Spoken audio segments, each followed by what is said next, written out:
बिस्मिल्लाहिर्रहमानिर्रहीम अस्सलाम वालेकुम डियर स्टूडेंट्स। आज हम इंग्लिश क्लास 11 पेपर पैटर्न और पेपर की पेयरिंग स्कीम की अपडेट आपके साथ शेयर करेंगे। पैक्टा की तरफ से ऑफिशियल स्मार्ट सिलेबस और पेयरिंग स्कीम आ चुकी है पेपर क्लास 11 इंग्लिश की। तो ये आप देख सकते हो सामने स्क्रीन पे लिखा हुआ है जैसे कि paper of English grade 11 will carry 100 marks.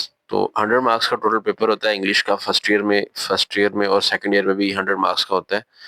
Objective time 30 minute है, मार्क्स 20 है उसके। और बाकी जो सब्जेक्टिव टाइप पेपर है वो 80 मार्क्स का होता है और 2 आवर 30 मिनट्स उसका टाइम होता है।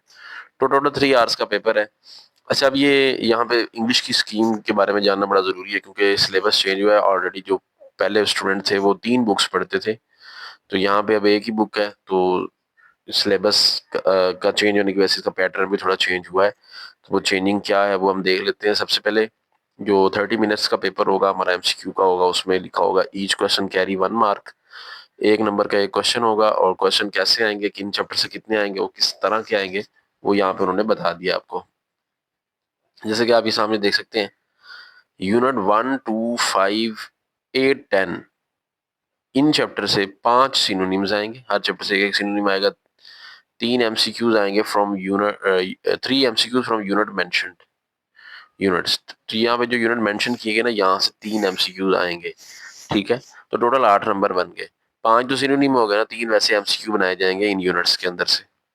फिर उसके बाद यूनिट नंबर 3, 6, 11, 13 और इन यूनिट से 3 सिनोनिम्स बनाए जाएंगे और 2 एमसीक्यू बनाए जाएंगे। टोटल 5 नंबर का पेपर हो जाएगा यहाँ से भी। ठीक है, तो 13 मार्क्स हो गए एमसीक्यू से। यूनिट नंबर 14 जो इंग्लिश का है, वहां से 2 सिनोनिम्स बनेंगे, वो 2 नंबर के होंगे वो। ठीक है, और यूनिट नंबर 1, 2, 3, 5, 6, 10, 8, 11, 13, 14 इन यूनिट से 5 एमसीक्यूज बनाए जाएंगे।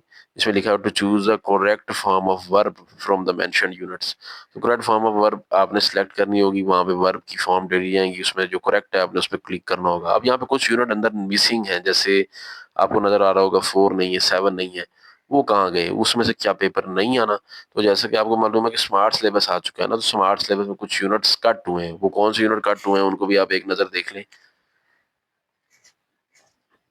ये पैक्टा की तरफ से शेयर की गई फाइल है जिसमें उन्होंने ये मेंशन किया है कि जो यूनिट नंबर 4, 7, 9, 12 ये 4 यूनिट नहीं करने, 7 पेजेस का नंबर भी मेंशन किया गया है, किस किस पेज पे हैं ये बुक के, और इनका नेम भी लिखा गया यूनिट्स का। तो ये यूनिट अब स्किप कर दिए गए, लिहाजा इनसे कोई एमसीक्यू नहीं आएगा, कोई शॉर्ट नहीं आएगा, कोई क्वेश्चन नहीं पूछा जाएगा, इसमें से कोई सिनोनिम भी नहीं आएगा। तो आप इन यूनिट्स को बिल्कुल स्किप कर सकते हैं। तो ये था एमसीक्यूज के बारे में। अब देखते हैं सब्जेक्टिव पेपर किस तरह का होगा और कितने कितने मार्क्स का होगा। तो ये सब्जेक्टिव जैसा कि आप देख सकते हैं, क्वेश्चन नंबर 2 से स्टार्ट होगा और वहां पे यूनिट नंबर 1, 2, 5, 8 और 10 इन 4 यूनिट से क्वेश्चंस आएंगे, जिसमें लिखा होगा attempt any 7 question out of 10। 10 questions में से 7 अटेम्प्ट करने हैं। ठीक है, 14 नंबर के। एक सवाल 2 नंबर का होता है। उसके बाद यूनिट नंबर 3, 6, 11, 13 से 5 सवाल अटेम्प्ट करने हैं, टोटल 8 सवाल आएंगे। इसके अलावा यूनिट नंबर 14 जो सिर्फ अकेला यूनिट 14 है, यहाँ से 5 सवाल आएंगे, कोई से 3 आपने अटेम्प्ट करना होंगे। तो आपको यहाँ से एक आइडिया हो गया होगा कि 14 + 10 24 + 6 30, तो 30 मार्क्स के तो सिर्फ शॉर्ट क्वेश्चन अगर आपने एक्सरसाइजेस के शॉर्ट याद कर लिए हैं तो समझिए 30 मार्क्स के तो आपके कन्फर्म है इंग्लिश में। उसके बाद लेटर या एप्लीकेशन में से कोई एक चीज लिखनी है, राइट अ लेटर और an application. There is a choice between letter and application, या एक चीज कर लें या लेटर कर लें या एप्लीकेशन कर लें। वैसे एप्लीकेशन ईजी होती है और कम भी होती है। तो लेटर अगर आपको नहीं होते याद, आप थोड़ा वीक स्टूडेंट हैं, आपसे लेटर नहीं याद होते, लेटर थोड़ी ज्यादा होते हैं ना, तो आप एप्लीकेशन कर लिया करें, कोई इशू नहीं है। ऐसी बात नहीं है कि उसमें एप्लीकेशन में नंबर नहीं मिलते, एप्लीकेशन में नंबर मिलते हैं। आप अच्छी एप्लीकेशन लिखें। उसके बाद स्टोरी आएगी, right a story from the given 2 topics. 2 topics आएंगे, उनमें से किसी एक टॉपिक पे आपको स्टोरी लिखना है, 10 नंबर का ये सवाल होगा। उसके बाद explain given stanza with reference to the context. Reference to the context हमने करना है, स्टैंजा में दिया जाएगा, कहाँ कहाँ से दिया जाएगा, यूनिट नंबर 3, 6, 11 या 13 इन 4 का अपने stanza reference to the context तैयार करने हैं।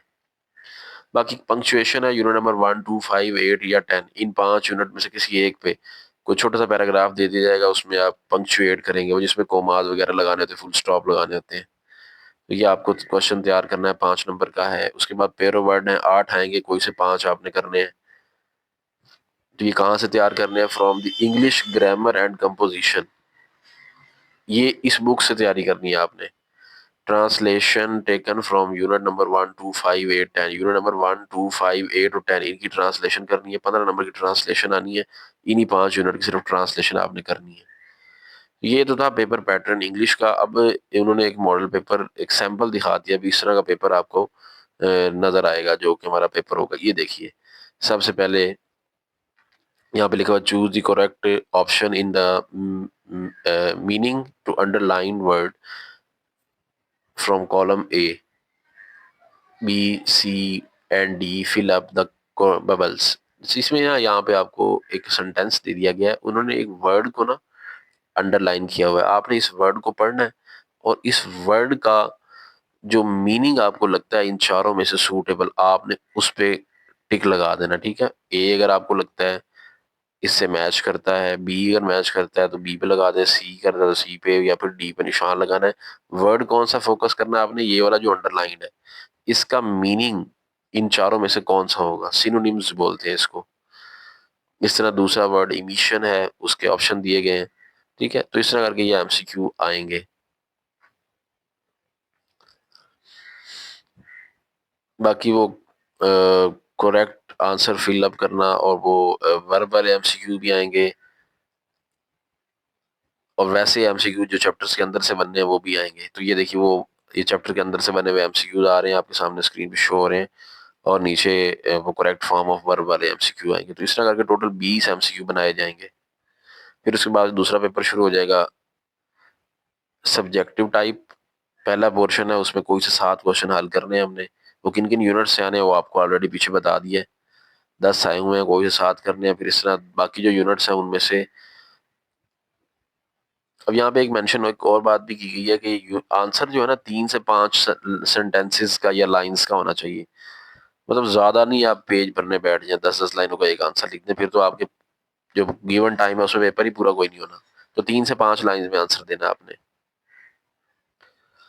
ये चौथा, ये यूनिट नंबर 14 से 5 सवाल आए होंगे, आपने कोई से 3 हल करने हैं। बाकी उसमें आप देख सकते हो यार, लेटर या एप्लीकेशन कोई एक चीज लिखनी है। उन्होंने लेटर भी दिया हुआ है और एप्लीकेशन भी दी हुई होगी। उसके बाद देखिए, 2 आपको टॉपिक्स नजर आ रहे हैं, union and strength and honesty the best policy. किसी एक पे आप स्टोरी लिखेंगे।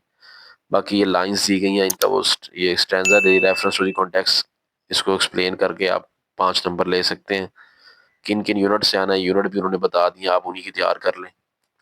बाकी पंक्चुएट द फॉलोइंग लाइन, ये 2 लाइनें दे दी हैं, इनको पंक्चुएट करना है। ठीक है, पहला वर्ड बड़ा लिखना होता है, ये जरा देख के। हाउ एवर, कोमास कहाँ पे लगेंगे, ये तैयारी आपको करनी है। बाकी ये इंग्लिश ग्रामर एंड कंपोजिशन से आपने पेयर ऑफ वर्ड्स तैयार करने हैं। 8 आए होंगे, कोई से 5 आपने सॉल्व करने हैं। उसके बाद ये ट्रांसलेशन है, पैराग्राफ दे दिया उन्होंने इंग्लिश में, इंग्लिश लाइंस उठा के आपने इसकी उर्दू कर देनी है। ठीक है, बाकी अगर आप फॉरेन कैंडिडेट हैं, आउट ऑफ कंट्री से हैं और पाकिस्तान में अपना एफएससी कर रहे हैं, तो आप इसकी जगह एक ऐसे भी लिख सकते हैं। उन्होंने टॉपिक दे दिया विलेज लाइफ।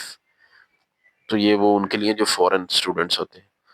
तो ये था paper pattern, pairing scheme, class 11 English की। उम्मीद करते हैं वीडियो को पसंद आई होगी। वीडियो पसंद आई इसे लाइक करें, चैनल पर नए तो चैनल को भी सब्सक्राइब कर लें। मिलते हैं नेक्स्ट वीडियो में, जल्द। अपना ख्याल रखिएगा, अल्लाह हाफिज़।